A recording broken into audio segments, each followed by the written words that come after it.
বলো তোমার বান্দা যাবে কার কাছে, বলো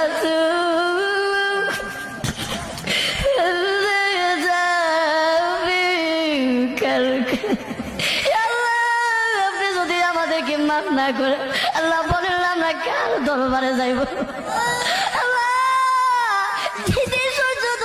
উপরে থাকবে আসল ময়দানে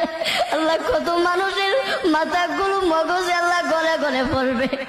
আল্লাহ ওই কটি মুহূর্তে আল্লাহ আপনি আমাদেরকে সকলকে আরো সে ছায়া দান করিয়ে আল্লাহ আমাদের সকলকে বিদায় হিসাবে জান্নাত দান করিয়ে আল্লাহ আপনি আমাদের সকলকে মাফ করিয়া দেন আল্লাহ মৃত্যুর আগে আসার আগে আগে আমাদের সকলকে মাফ করিয়া দেন আল্লাহ কবরবাসীরা দুনিয়ার আল্লাহ যদি তোকে আমাদেরকে বলিস না বাড়ি গরু ভাইয়া চলে যাবো ভাইয়া যখন পারবে আমাদেরকে বলিস না আল্লাহ আমাদের মাথা ভিতর খবর আর আজাব দিয়ে